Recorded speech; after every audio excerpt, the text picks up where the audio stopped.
Bonjour à toutes et à tous. Alors aujourd'hui on se retrouve sur un tutoriel Luminar Neo et aujourd'hui on va post-traiter cette photo. Je vais vous montrer deux manières de la post-traiter. Bien sûr, la manière la plus rapide et la manière aussi bien évidemment manuelle. Vous allez voir ici tout de suite, on va essayer de s'amuser avec cette photo. Alors la méthode rapide, bien évidemment, c'est la méthode des presets. Je vous propose bien évidemment d'utiliser mes presets qui sont disponibles sur le marketplace. Ils sont disponibles donc à l'achat. Vous avez la possibilité d'utiliser mon coupon code AD10 pour avoir une réduction supplémentaire. Je vais utiliser mon Smurglokov cette fois-ci. On va utiliser le Golden Hour. Voilà, celui-ci, l'heure dorée. On va utiliser le premier preset qui est juste comme ceci. On va regarder ce que ça va donner.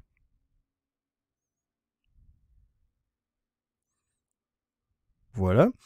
Comme vous voyez ici, on a le avant et le après. Vous voyez, un changement radical qui a été fait en quelques secondes avec ce pack de presets. Il vous suffit tout simplement d'aller dans le menu édition, tout simplement. Là, on a ici notre photo. Ce que vous pouvez faire tout simplement, c'est aller dans la recette et modifier la recette si vous le souhaitez aussi également. Là, ça tombe bien, on a une vignette sur la fin. Elle tombe relativement bien sur cette photo, comme vous le voyez ici.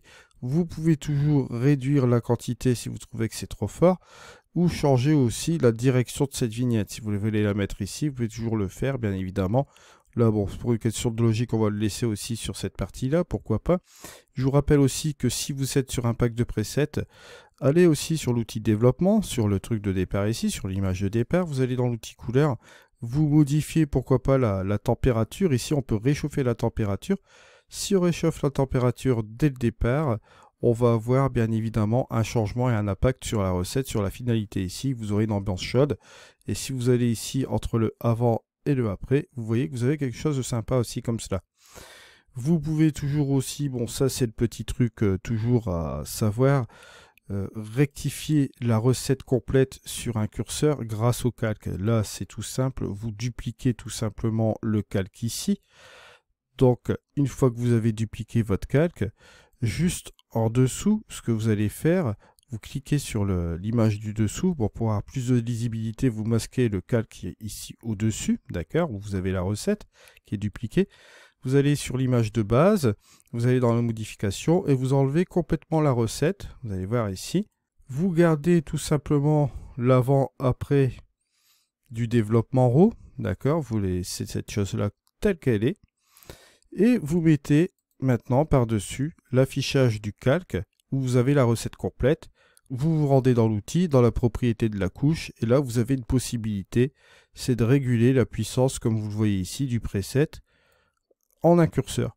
Ce qui fait que vous allez pouvoir gagner du temps, comme vous le voyez ici, afin d'utiliser ce preset, bien évidemment, ces différents presets. Vous pouvez faire d'autres essais, bien sûr, et vous avez ces possibilités-là, bien évidemment. L'autre possibilité aussi, qui est pas mal non plus, c'est que vous pouvez exporter tout simplement cette photo-là, la réinjecter en calque physique, et vous pouvez jouer avec le curseur d'opacité aussi également. Je vous conseille fortement d'utiliser la duplication de calque à partir du fichier RAW, comme ça vous ne perdez pas de temps bien sûr. Alors là, on va tout simplement ici retirer le calque et on va passer à la deuxième méthode. Donc ici au niveau des actions, vous allez voir ce qu'on va faire, bon c'est fermer la propriété de la couche, sinon on va pas pouvoir rétablir la version originale.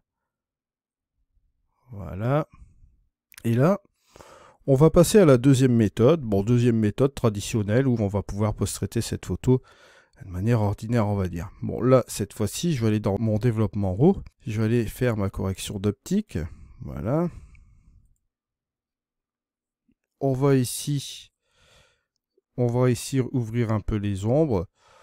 Allez, fermer un peu les hautes lumières juste comme ceci, mais faire vraiment un truc léger, puisque là, ici, on va utiliser bien évidemment l'amélioration AI. Il vous suffit tout simplement de regarder l'histogramme que vous avez ici et faire vos ajustements comme il se doit pour rectifier un petit peu tout ce qui est correction tonale dans l'image ici et de regarder un petit coup de visu sur l'image aussi également. Vous allez monter l'accent AI, l'embellisseur de ciel ici, ça peut être utile. Bon, un petit soupçon, faites attention parce que l'embellisseur de ciel, si vous avez la toute berzingue ici sur la droite, ça va pas le faire. Alors l'accent AI, bien sûr, c'est une correction de toutes les tonalités en même temps ici sur la photo, ça peut très bien marcher, voilà. Ce que je peux faire ici, c'est une petite modification au niveau des contrastes, ça peut marcher aussi. Donc là, je vais aller dans mes professionnels, super contraste. Et là, on va aller tout simplement sur les contrastes d'ombre, là, qui va me paraître ici relativement intéressant dans cette image. On va aller un petit peu ici, on va revenir sur les tons moyens, la même chose. Ici sur les tons clairs, voilà. Vous voyez, rien qu'ici qu'avec le super contraste, ça nous rajoute quelque chose de pas trop mal. On a ici donc le avant et le après sur cette photo, bien sûr. Ensuite, ce que vous allez pouvoir faire, c'est tout simplement utiliser la structure AI qui va être utile aussi également là. Regardez, on va booster un petit peu la structure sur cette photo. Mais là, je vais utiliser le masquage. Je vais utiliser du masquage AI. Au niveau de l'ajustement local, je vais voir ce qu'il propose. Bon, on va voir un peu ce que ça donne ici. Au niveau de la sélection montagne, bien sûr, il va me sélectionner cette petite partie-là. Au niveau de la perfection du masque, on peut rectifier cela, bien sûr, avec l'effacer. La chose que je vous préconise de faire, c'est de faire une action du masque et de faire un affichage pour regarder où est-ce que vous allez aller. Là, on va effacer tout simplement la petite partie qui est là. Hein, pourquoi pas sur la partie que vous voyez là, sur le, comment dire ça, sur le ciel. Hein, on va enlever un peu le bord, voilà, c'est pas trop dérangeant. On va être approximatif au niveau de la sélection. On revient ici en arrière, on enlève l'affichage bien sûr. On revient au niveau de l'ajustement. Et bien évidemment, là ici, vous voyez que l'ajustement va se faire tout simplement sur les deux parties là de l'image. Petite précision, au niveau des presets, c'est la même chose. Si vous mettez un preset, après, pensez à faire les ajustements locaux aussi sur votre image. Ça peut vous apporter quelque chose de pas mal. Là, vous voyez, c'est une image relativement simple à post-traiter, bien sûr. Donc, la chose la plus rapide, c'est le preset. Au niveau du réglage, bien évidemment, quand vous êtes sur Luminar Neo, pensez donc au preset pour faire la post-production de vos photos. Bien sûr, alors là, je ferme la structure AI. Et là, ici, ce que je peux faire aussi également, c'est de revoir avec mon outil effacé. J'ai mon petit élément aussi qui est distractif ici. Donc, je vais tout simplement monter la taille de cette chose-là. Hop, sélectionner ça et faire tout simplement effacer avec un petit gommage assez rapide. Voilà. On a fini cela comme ça. Et là, petit truc, bon, petite variation aussi, ce que je peux faire, c'est utiliser, bon, allez, on va aller dans les créatifs. Je vais utiliser tout simplement, pourquoi pas, le virage ici. Et je vais injecter une couleur dans les ombres et une dans les autres lumières. Alors au niveau des ombres, pourquoi pas monter la saturation et ajouter, pourquoi pas, un petit truc de bleu, là, juste comme ceci. Et au niveau des hautes lumières, ben là, je vais voir un peu ce que je vais pouvoir faire. On peut refroidir relativement l'ambiance un peu comme cela, comme vous le voyez ici. Je vais monter un peu la saturation, voilà. Et ça injecte une petite teinte, comme vous le voyez ici dans la photo. Alors, différencier entre les ombres et les hautes lumières, vous pouvez équilibrer tout cela, rajouter plus la couleur des ombres ou plus celle des hautes lumières. Là, vous voyez, en rajoutant celle des hautes lumières, c'est pas trop mal non plus. On a cette ambiance-là. Et si vous faites la différence, regardez avant et après, on a un petit truc ici assez sympa. Point trop en faux ici, on va laisser cela comme ça.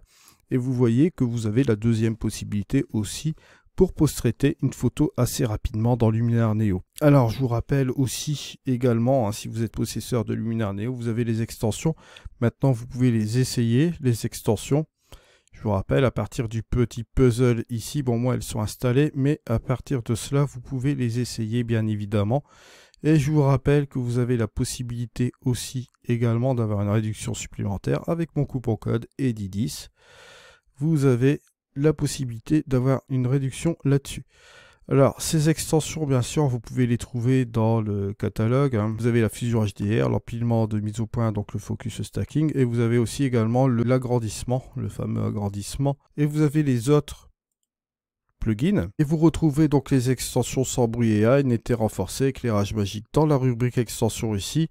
Et bien évidemment, vous avez ici propriété de la couche en pro. Bien sûr, si vous allez dans le masquage, vous avez la suppression d'arrière-plan qui est disponible ici. Je vous rappelle bien évidemment, si vous voulez avoir accès aux raccourcis de mes différentes formations que je fais sur les logiciels de post-production, vous pouvez aller sur les différents intitulés de mon site internet, bien sûr. Vous avez un raccourci sur mes packs ici disponible sur le marketplace. Il y en a un qui est disponible aussi également qui n'est pas énuméré ici. Il s'agit de Cornish Landscape, un paysage des Cornouailles. Vous verrez qu'il est disponible sur le marketplace aussi également. Alors toujours la même chose ici. Là vous êtes sur ma chaîne YouTube. Vous avez la possibilité de retrouver toutes mes vidéos. Vous avez plus de 900 vidéos qui sont disponibles sur ma chaîne YouTube. Donc vous pouvez toujours les consulter. Vous avez mes playlists aussi également. Au niveau de l'accueil, vous avez les dernières vidéos qui ont été mises en route ici également. Vous avez les shorts qui sont disponibles donc ici. Vous voyez un petit peu tout ce contenu que vous avez sur les différents logiciels de post-production bien sûr. Si vous allez à l'accueil, vous allez retrouver dans les formations retouche photo partie 1 toute la playlist complète de Luminar Neo. Vous pouvez afficher la playlist. Alors bien évidemment dans cette playlist vous allez retrouver ici 107 vidéos dans cette playlist sur Luminar Neo depuis la version bêta en passant par toutes les versions bien évidemment. Vous irez voir, c'est une grande information si vous voulez avoir toutes les fonctionnalités sur Luminar Neo bien sûr, donc n'hésitez pas à aller la voir. Nous dans tous les cas on se retrouve dans une prochaine vidéo, c'était Eddy, allez au revoir.